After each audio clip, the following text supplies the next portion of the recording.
Hi folks, HR Funk here with a new installment in my series on Real Avid products. And in this video I'm going to be taking a look at the Real Avid Master Grade Scope Mounting and Bore Sighting Kit. And if you've ever mounted a rifle scope, you know that there are things about that process that can be kind of tedious, things like leveling the reticle and getting everything torqued down just right. And this kit is supposed to make that whole process much easier. So I'm going to be taking a look at that, and we'll find out just exactly how well this kit works. I'm going to be mounting a scope during the course of this video. We'll look at the laser bore sighting mechanism that's included with this and head out to the range, and eventually we'll see how well our newly mounted scope shoots. So here we go. So first, let's take a look at exactly what comes in this Real Avid Master Grade Scope Mounting Kit. By the way, there are a couple of different versions of the Real Avid Scope Mounting Kit. This is the Master Grade kit that comes with several items that are not included in the others, as you'll see here momentarily. So if you're looking at these online, make sure you're looking at the right kit to get all the components that you want.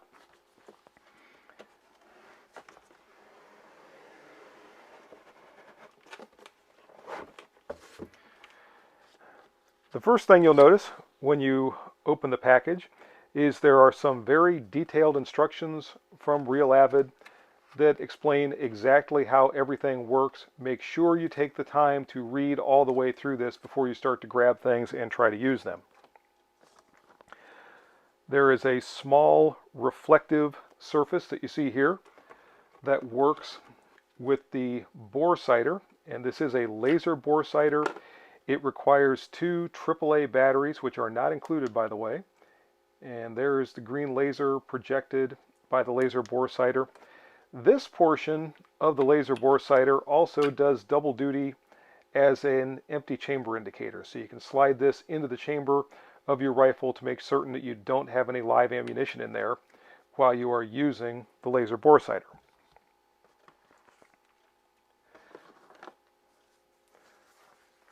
There is another component that you see here that's going to be used when we level the crosshairs in our scope.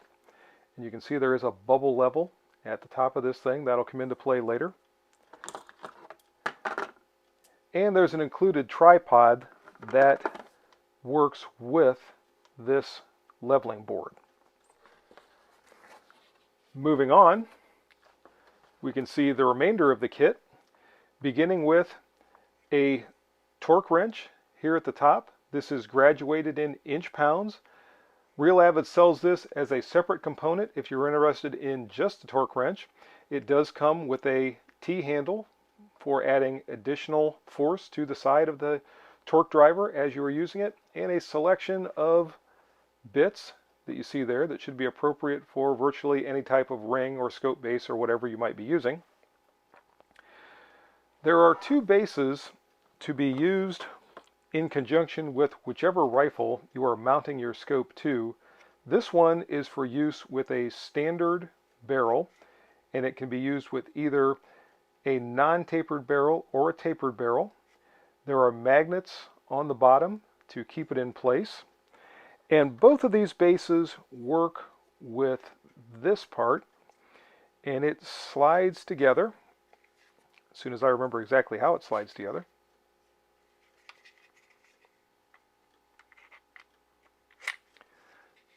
Just like that. And this will all start to make sense in a little bit when I show you how it all works. But either base works with this part. The other base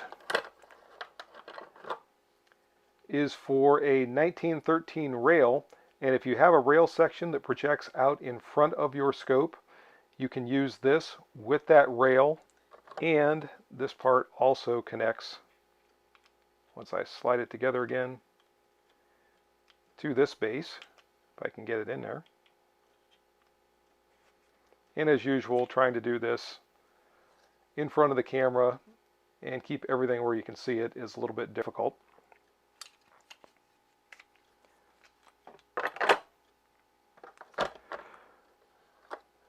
Lastly, there is a rechargeable light source, and This will come into play when we are leveling the reticle inside the scope.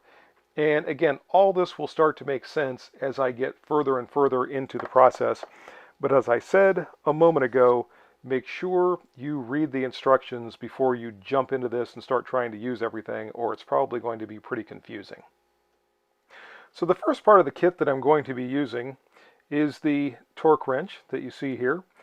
And this torque wrench is kind of interesting. It's graduated in 1 inch-pound increments, and it has a range from 0 all the way to 70 inch-pounds.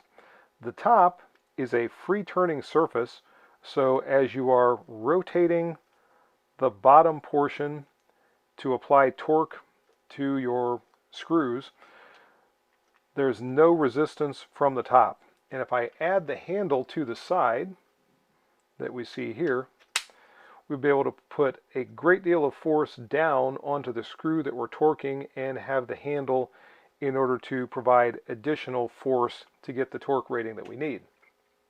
I don't think we're going to need that extra handle today. I'm going to be torquing the ring screws to the scope base on my rifle, and I'm going to set this at 25 inch-pounds right there, and let's see how this torque driver works. So before I start to use the torque driver, I'll just finger tighten those screws. Now we'll start with this one.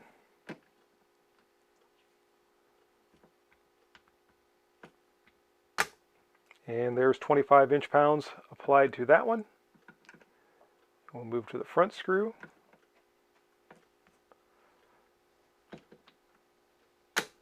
And there's 25 inch-pounds there. So no problem torquing those first screws. Now let's move on to the next operation. So the next thing I'm going to do is set my eye relief. And some of you probably already know this, but you should set your eye relief with your scope set at the highest magnification. This scope, I believe, has an eye relief that ranges between 3.7 and 4 inches, and the 3.7 measurement is going to be on the highest magnification. So you want to make sure when you set your eye relief that you see the entire field of view inside the scope, that there are no clouded areas on the side or anything else. And with it set at the highest magnification, you will know that when you change to the lower magnifications, you're not going to have any problem there. If you do it the other way around, when you turn the scope up to the higher magnifications, you could start to lose some of the image inside of your ocular lens.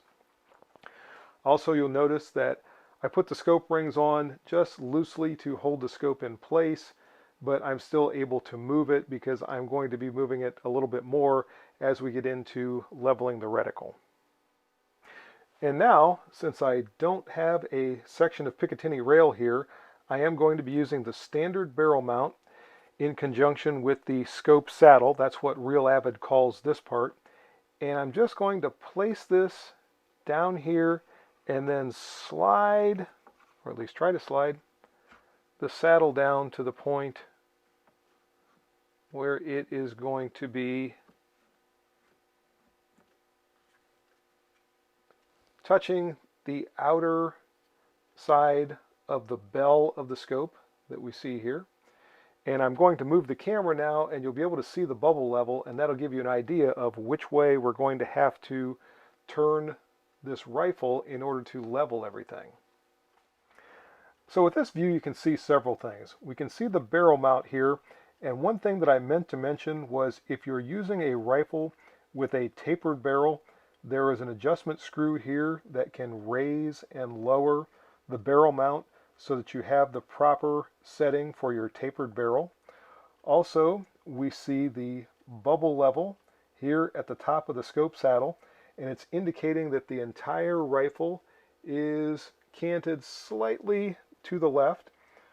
So that's measuring, or I should say maybe it is checking the rifle itself along with the scope. So first we're going to make sure everything is level with our platform before we start trying to level our reticle. And this is where the Real Avid Master Gun Vise is extremely helpful, because I can adjust it just enough. That looks just about perfect right there, and lock it back down.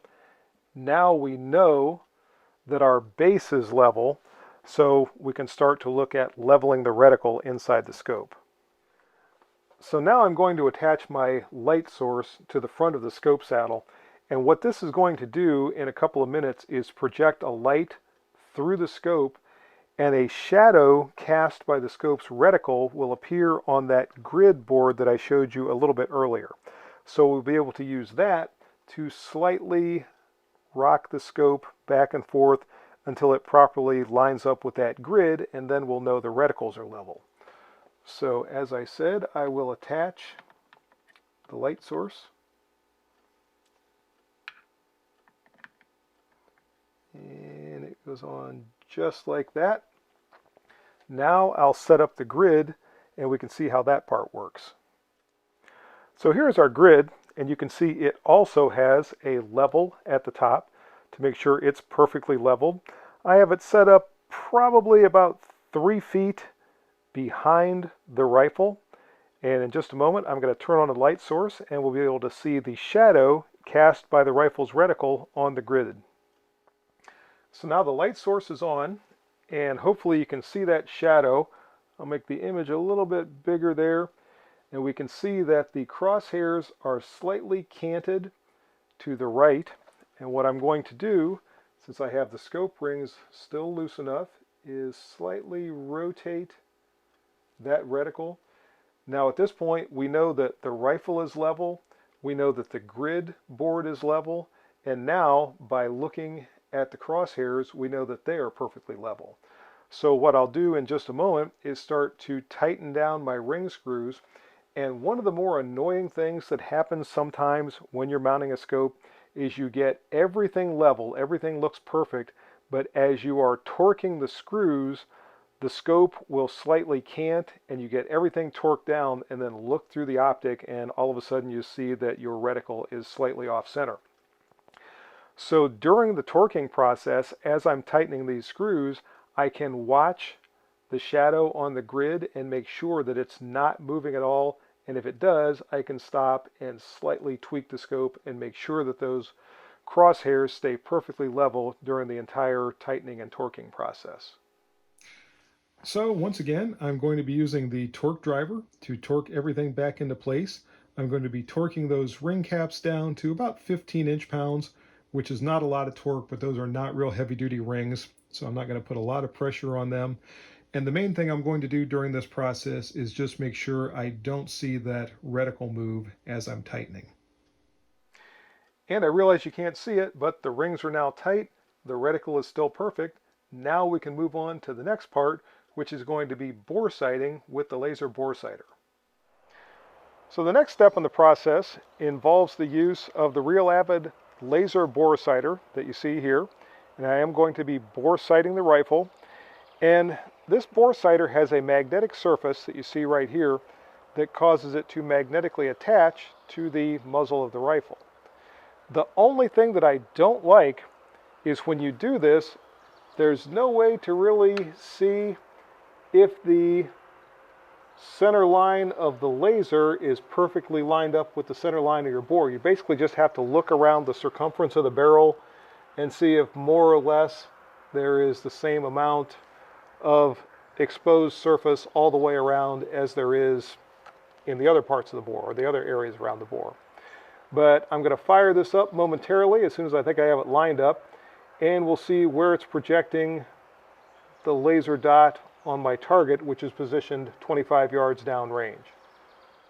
So folks, recording this segment has proven to be much more difficult than I thought it was going to, but I've got the rifle set up back at the firing point on bags, keeping it more or less stationary, and you can see the laser dot right here on the target.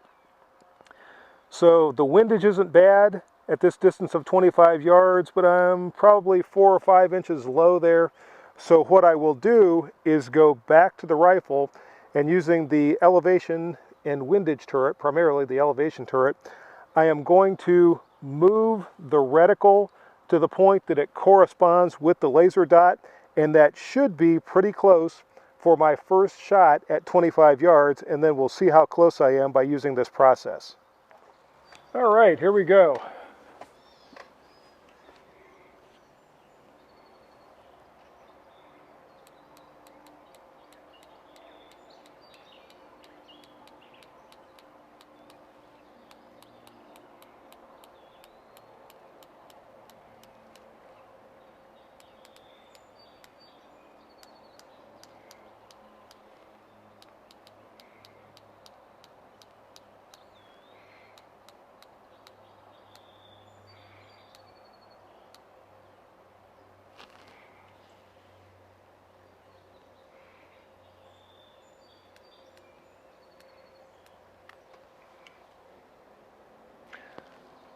All right, folks, that's looking pretty close to lining up the reticle with the dot. Things start to jiggle a little bit when you're trying to do this, but I think that's pretty well got it. I'm going to try a shot here and we'll see where it hits. All right, folks, let's try a shot here at 25 yards and see what this whole process did for us.